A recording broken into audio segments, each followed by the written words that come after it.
hair loss can have a big emotional impact on both men and women. There are some things that you can do, though, to take good care of your hair. Redondo Beach dermatologist and hair restoration expert, Dr. Sanusi Umar, joins us now. Welcome, doctor. Thank you. Thank you for having me. Can't help noticing you're a hair restoration expert, but you're bald. I get asked that question all the time. Actually, that was what got me interested in the field. Really? Yes, because of my own personal experience. I'm a hair transplant expert, but I cannot perform the same on myself. That would be difficult, wouldn't it? Besides, I need that to remind me of why I'm doing this anyway. Right. Before we get to that point, baldness, some people experience hair loss, and we're talking about men or women, but you say there are some things we can do to prevent it. Exactly. You know, you could lose hair because the hair is breaking up, because you can lose hair from hair breakage, or it may be coming off the roots. And it could also be genetic. There are a number of causes of hair loss, but there are things you can do to minimize the extent of hair loss in you. Starting with what you eat, right? Exactly. So for instance, you need to have a balanced diet, a good source of protein, a good source of vitamins, vitamin B, especially in biotin. This, for example, is a leafy spinach. Spinach is a good source of iron, which has been implicated in hair loss. It's also a good source of biotin, which is very important in maintaining good hair. Broccoli also is in that group. If you need protein, a good source of protein, and salmon is particularly good for hair maintenance. It contains the essential oil called omega-3 fatty acids, which you just talked about. But it's also a good thing to have for hair, because the omega-3 contributes to the oil coating of the hair, which protects the hair from damage.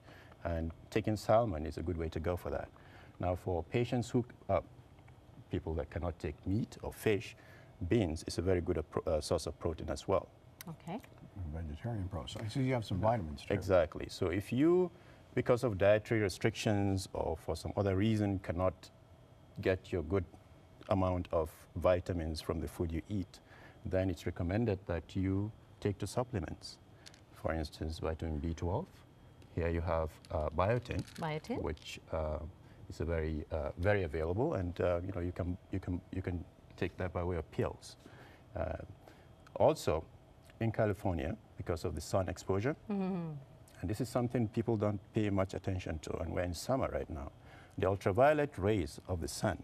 That can make your hair fall out? Exactly. Really? Yes. What it does, it damages that protective oil coating of the hair. It dries it out, it makes it lose its luster, and eventually it leads to breakage. Wow. Obviously, you know that so sunburned hair doesn't look good. Put a hat on it. Exactly. This hair, wide brim hat, is good. You can take your baseball hats. You know, that's a good way to protect yourself from that. Dave likes that. Especially if you're a Dodger fan. Exactly, if you're a Dodger fan. Another thing is, these days we have hair conditioners that have sunscreens in them.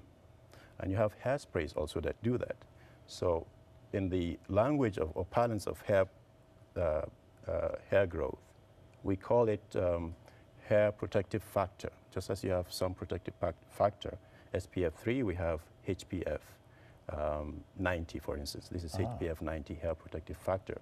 And you can spray this on your hair to protect against the damaging effects of the ultraviolet Before rays we move on, doctor, I know we have a before and after picture that we want to show our viewers, if we can pull that up. So what is this that we're looking at here? This is someone with looks like a receding hairline, and then the restoration? Yes, that's a young man that has undergone hair transplant at my clinic in Redondo Beach using the U-graft method. As you can see to your left is a patient that has Norwood 2 level of hair loss, and the other patient has very severe baldness, which usually will not be a good candidate for hair transplants. But using the U-graft method, we're able to use hair from the head and other parts of the body to actually make a realistic transplant in this kind of patient. And that's a big difference. Yes. That's pretty amazing. And I see you have Rogaine here. We often hear ads for it. Does it help? Yes, it does. In a percentage of patients, after doing all this, your genetics sometimes will dictate that you still lose your hair. In that instance, you should first of all look to medical treatment, and Rogaine is the only FDA-approved medication for that, topical FDA-approved medication. There's a pill called Propecia that people take. Right. But Rogaine works. It works in probably about 30% of patients. For most patients, it will stem the tide of the hair loss for most patients that take it. And in a small percentage of patients, there will be actual new hair growth in those patients. Interesting. So you have that for women and one for the men blue as one for well. men Dr. as well. Umar, thank you so You're much. very We welcome. appreciate you coming in. For more